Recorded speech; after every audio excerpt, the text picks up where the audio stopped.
Lima sa mga kandidato sa buyout ng Warriors na maaaring makatulong sa playoff push na lumabas sa NBC Sports Bay Area. Sa pagmamasid sa mga pagtutugma na maaaring makita nila sa playoffs ng NBA, tila handa na ang Warriors na isaalang-alang ang isang aspeto na karaniwang iniiwasan nila. Bukas sila sa pagdaragdag ng isang veteranong big man. Ang huling pagkakataon na nagdagdag sila ng gayong manlalaro para sa mga huling 2 buwan ng regular season ay noong 2019, nang sila ay magdala kay Andrew Bogut mula sa semi-retirement.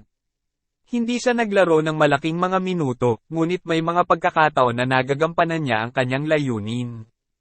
Sa bawat isa sa mga nangungunang 5 koponan sa Western Conference na may hindi bababa sa isang 7-footer, at nakabubuting mag-shopping ang Warriors mula sa buyout market. Kinakailangan nilang maghanap ng makatulong sa kanila bago mag-22 ng Pebrero at punan ang pwesto sa roster na nilikha sa pamamagitan ng pagsang-ayon sa pagpapalit ng point guard na si Corey Joseph noong nakaraang linggo at tila kontento sila sa kanilang kasalukuyang mga guards at wings. Bilang isang second apron team, maaari lamang pumirma ang Golden State sa isang player na ang original na kontrata ay hindi hihigit sa $12.4 million. Narito ang 5 malalaking player na ang mga dating sahod ay maaaring magkasya. Nakasalukuyang mga free agent ng NBA o maaaring maging mga free agent sa pamamagitan ng mga buyout. Unayang ang free agent ng NBA na si DeMarcus Cousins. Dahil sa kanyang pananatili sa Golden State noong 2018-2019, kilala ni Cousins ang sistema. Siya ay 33 taong gulang, mas bata kaysa kina Stephen Curry, Draymond Green, at Klay Thompson. May taas na 6'10", at may timbang na 270 pounds, at mayroon pa ring kakayahan sa opensa, tulad ng kanyang 30-point game na ipinaskil 2 linggo na ang nakaraan sa Taiwan. Ngunit ang kaliwang binti ni Boogie ay sumailalim sa mga operasyon upang ayusin ang ruptured Achilles tendon at ruptured ACL, kaya ang kanyang kakulangan sa paggalaw ay nagbabawal sa epektibong depensa sa loob. Walang pagkakataon ng pagpapalit at hindi masyadong may proteksyon sa gilid ng ring. Bukod dito, si Cousins, ayon sa karamihan ng mga ulat, ay hindi nababagay sa kultura ng koponan. Interesado ba ang Warriors? Hindi gaanong malamang. Ang pangalawa ay si Andre Drummond, isang long-shot buyout candidate. 2 beses nang naging All-Star at 4 na beses ng NBA rebounding champ si Drummond, kaya't siya ay isang kaakit-akit na kandidato. Bagaman hindi isang mahusay pagdating sa depensa, magaling niyang ginagamit ang kanyang height na 6'11", 279 pound upang maiwasan ang patuloy na pagsasamantala ng kalaban. May diskusyon tungkol sa pagpapalit kay Drummond ilang linggo na ang nakakaraan, ngunit nagpasya ang Bulls na huwag gumawa ng kahit anong malaking galaw.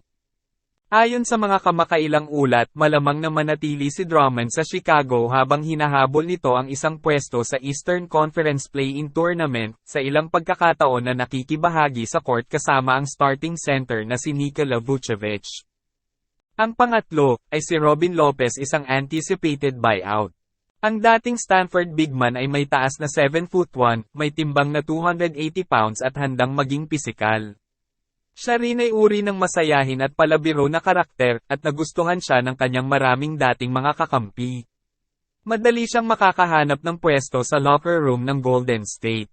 Ngunit si Rolo, inaasahang e-wave ng Kings, hindi naging isang matiyak na player sa rotation mula pa noong 2022.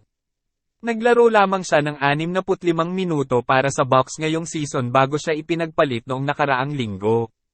Kung wala nang iba, siya ay isang 35 anyos na malaking katawan na kayang makipagsabayan sa kanyang mga kasama. Kukunin kaya ng Warriors? Malamang. Ang ika-4 ay si Otto Porter Jr., isa sa inaasahang buyout. Siya ay isang mahalagang miyembro ng koponan ng Golden State sa kampyonato noong 2022.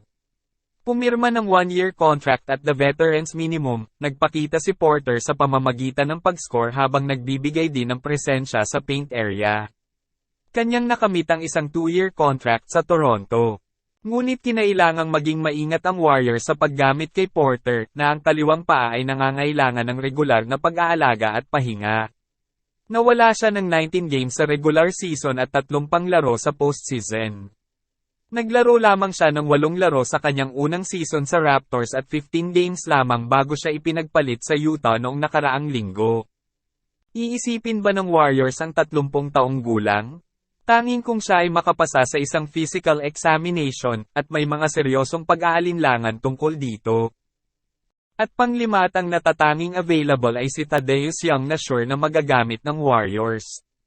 May panahon na si Young, isang 6'9", 235 pounds, ay isang matagal nang naghihintay na mangyari na mapasama sa isang team na magagamit siya. Bilang isang player na may limited minutes, maaari pa rin niyang ipakita kung ano pa ang kanyang kayang gawin. Isang mataas na energy player na naglaan ng kanyang 16 na taong karera sa paint area, si Young ay isa rin sa mga magaling na presensya sa locker room. Ipinagpalit ng Raptors si Young dahil naglalakas loob sila sa isang rebuild. Kinuha siya ng Nets bilang pangalawang pag-aari sa isang deal na nagdala ng veteranong guard na si Dennis Schroeder. Naglaro si Young ng 23 games sa Toronto kabilang ang 16 games na sunod-sunod habang lumalapit ang trade deadline. Interesado ba ang Warriors? Maaaring. Wala pang malinaw na indikasyon sa kasalukuyan, ngunit maaaring magbago ito sa mga darating na araw.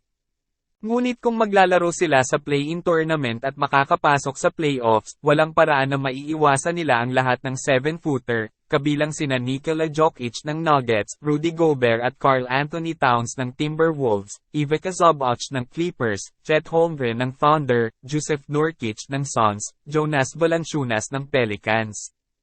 Tila ito ang taon kung saan makikinabang ang Warriors sa pagdaragdag ng isang malaking tao na pamilyar sa rhythms at intensity ng NBA playoffs.